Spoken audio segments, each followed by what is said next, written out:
everyone, welcome to my channel, or welcome back if you've hung out with me before. I'm Amy, and today we're heading back to the Fallout world's irradiated nuclear apocalyptic wasteland.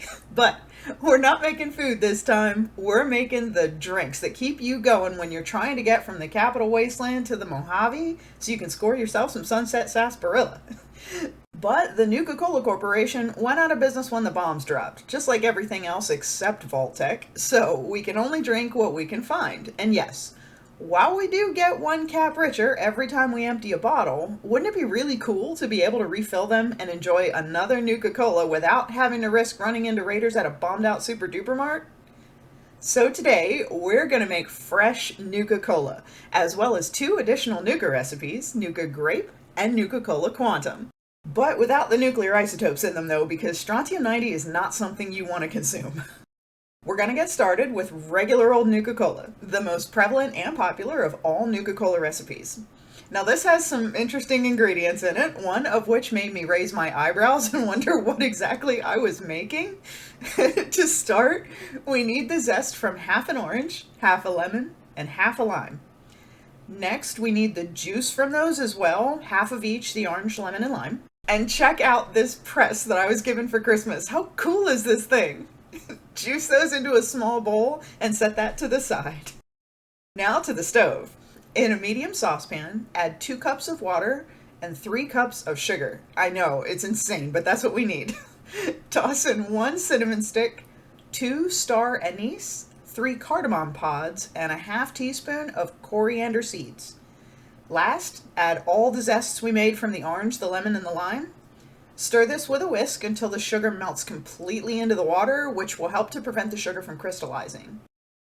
Bring this interesting mixture to a boil over medium-high heat, and then turn it down to medium-low, or even the whole way down to low, and simmer it for 10 minutes, stirring it periodically so it doesn't scorch. At the 10 minutes mark, remove the pan from the heat and pour the new syrup through a fine mesh strainer into a bowl. We want this syrup to be as free of particulates as possible. A little of the zest may get through and that's okay, but we want as much of it to filter out as we can. Also, it's probably better to use a metal bowl and not glass since this is really, really hot and we don't want a glass bowl to succumb to thermal shock. Pour the juice that we squeezed earlier through the strainer into the bowl, and now we can get rid of that strainer. Next, we're going to add the weird ingredient. We need a 1/4 cup of browning sauce. Yes, that stuff you add to stews and meats, that browning sauce. Yeah. Last is a teaspoon of vanilla extract. Now just whisk this up until everything is combined. You can see here that the syrup is nice and clear, little to no particulates from the zest or the seasonings, and it's the dark caramelized color that we would expect from a cola. Sit this to the side to cool completely.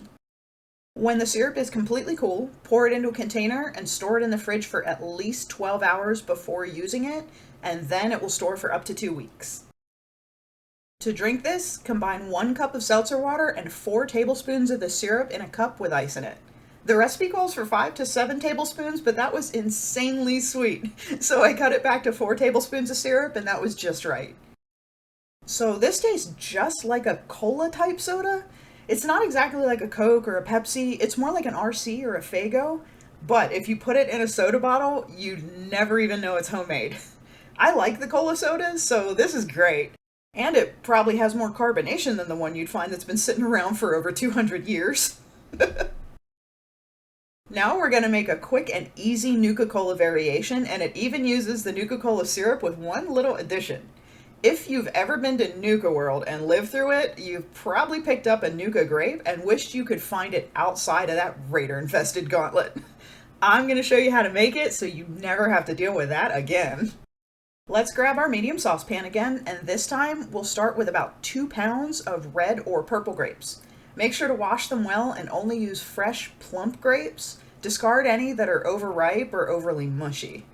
Pour in 1 cup of water and 1 cup of sugar, and stir this up until the sugar is fully melted into the liquid.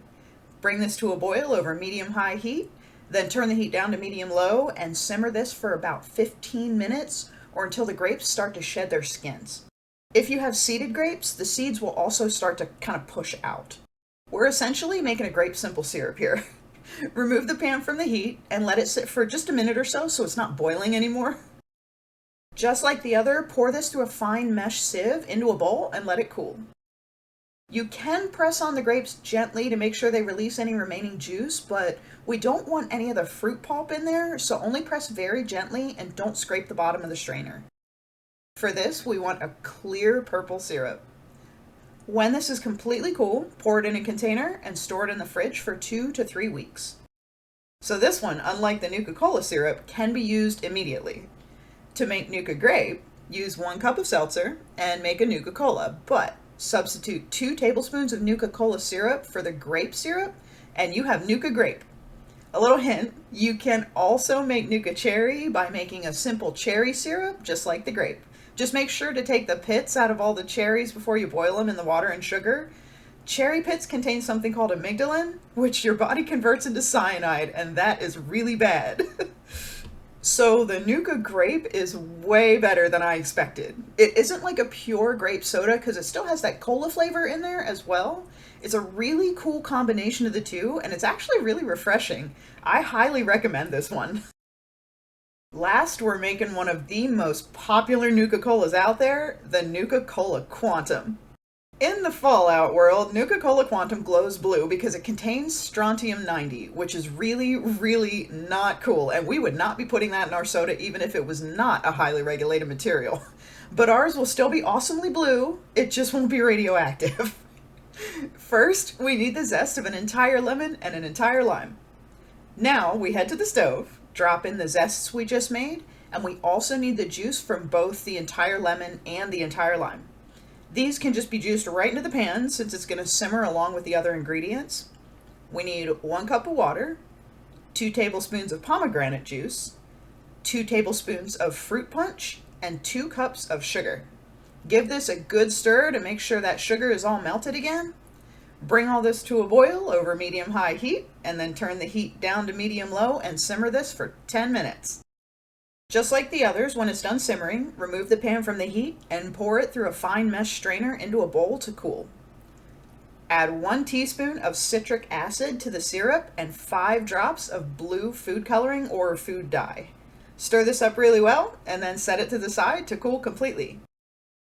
It should be a clear syrup with a nice blue color at the moment. When it's cooled, pour it into a container, and like the Nuka Cola syrup, store it in the fridge for at least 12 hours before using it, and then up to 2 weeks afterward. To serve, we again need 1 cup of seltzer water and a cup of ice, and 4 tablespoons of the syrup. Wow, that is blue. This one tastes like Baja Blast Mountain Dew. If you've ever had that and wished you could drink it within 48 hours of needing to go to sleep, you totally need to try this. It's uncanny how much this tastes like Baja Blast. And since that's my favorite soda outside of Dr. Pepper, I am over the moon about being able to make a decaf version of it whenever I want to. It's also really good as a mixed drink, just saying. So all 3 of these are great in their own right without even being associated with one of my favorite game series ever. I love that all of them are caffeine free and they take less than 20 minutes to make. They're all very different, but they taste really, really good. They're all very refreshing, easy to make. I can essentially store cases of soda in little jars. It's fabulous. Just like the pasta and the pie, these are well-written recipes that actually work, and they're delicious.